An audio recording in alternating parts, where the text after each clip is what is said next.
66 million years ago, the world ended in 24 hours. An asteroid 6 miles wide, traveling at 45,000 miles per hour. This is what happened, hour by hour, to every creature on Earth. And I need to warn you, this gets dark. 1 hour before impact. A T-Rex hunts in Montana. Triceratops drink from rivers. Pteranodons soar through clear skies. In the ocean, 50-foot Mosasaurus hunt fish. Life is normal. Life is perfect. But in space, something unstoppable is approaching. In 60 minutes, 75% of all species on Earth will be dead. 5 minutes to impact. The asteroid hits Earth's atmosphere at 45,000 miles per hour. It doesn't slow down. Instead, it compresses the air so violently that the sky begins to glow. Orange, red, then white. Creatures within 1,000 miles see the sky on fire. The temperature jumps 40 degrees in seconds. Birds scatter. Dinosaurs bellow in confusion. Something is very, very wrong. Impact. The asteroid hits near Mexico's Yucatan Peninsula.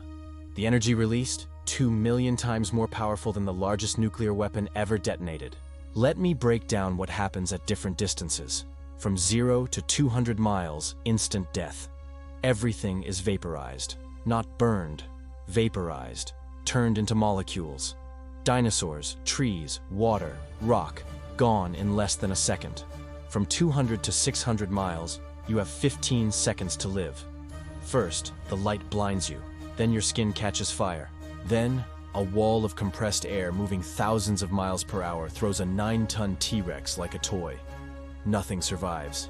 From 600 to 2,500 miles, it's 5 minutes of terror. You see the flash. You feel the heat. You hear a sound that ruptures your eardrums.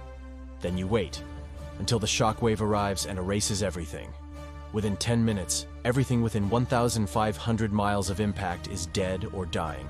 But that's just ground zero, because the impact launches millions of tons of vaporized rock into space, and what goes up must come down. Over the next hour, this superheated debris re-enters the atmosphere worldwide. Imagine billions of shooting stars at once, across the entire planet. The sky glows red everywhere. That T-Rex in Montana, 2,000 miles from impact, the temperature around it jumps from 80 to 150 degrees. The sky is glowing like an oven. Then the forests spontaneously ignite.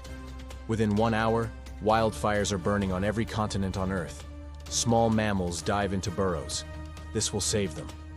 But large dinosaurs? There's nowhere to hide when the entire planet is on fire. Hour 2 brings a mega tsunami. Not 100 feet like modern tsunamis. Over 1 mile high. It crosses the Gulf of Mexico at 600 miles per hour, traveling hundreds of miles inland. Coastal dinosaurs drown.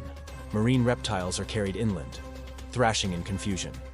Island species are completely wiped out. But by hour 6, something worse begins. The sky goes dark.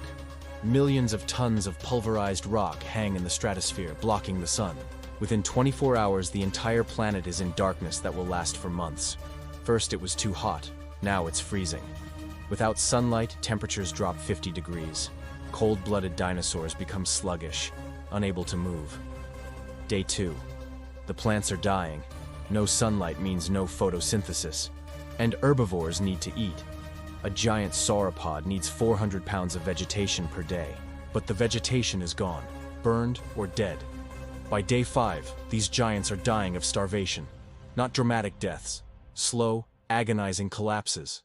Carnivores scavenge the bodies. For a few days, there's plenty of food. But then those bodies rot. And when the scavengers run out of corpses to eat, they starve too. Making it worse, acid rain. The impact vaporized sulfur-rich rocks. Now it's raining sulfuric acid, killing whatever plants survived the fires. Week 3. The ecosystem is collapsing level by level. Herbivores dead, which means carnivores have nothing to hunt. Even T-Rex is starving. Some species turn to cannibalism. Parents eat offspring. The age of giants is over. But small mammals in burrows? Still alive. Their size is their advantage. They can survive on seeds, dead insects, roots, things big dinosaurs won't eat. By week 4, virtually every dinosaur over 50 pounds is dead. The creatures that ruled Earth for 165 million years are gone in less than a month. 3 months later, the planet is still dark. The average temperature has dropped to 40 degrees Fahrenheit. Snow falls in tropical regions, but some life thrives. Fungi don't need sunlight. They eat dead matter. And there's more dead matter than ever. For a brief period, mushrooms dominate Earth. Insects survive too. They're small, they eat anything, and many can go dormant. These survivors will eventually feed the mammals that inherit the planet. Finally, after 6 months, the dust settles. Sunlight reaches the surface for the first time. It's dim, weak, but it's enough. Seeds sprout. Ferns grow. The survivors emerge from hiding. Birds sing again.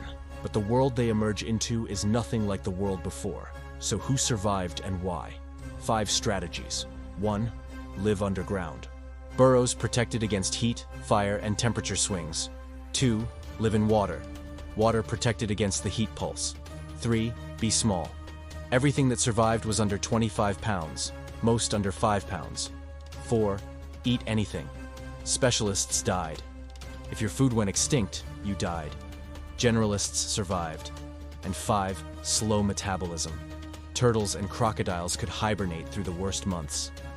The losers? Large animals. Specialists.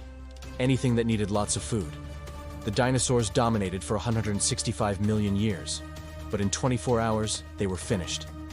This day, 66 million years ago, changed everything. Without this impact, mammals might never have evolved.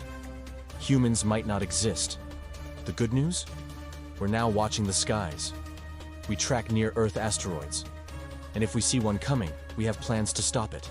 The dinosaurs are gone, but their descendants, birds, survived.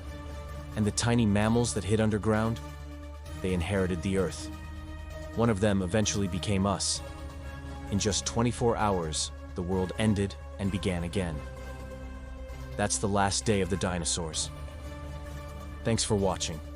If you found this journey into the past as fascinating as I did, make sure to like, subscribe, and hit that notification bell for more incredible stories from our world's history.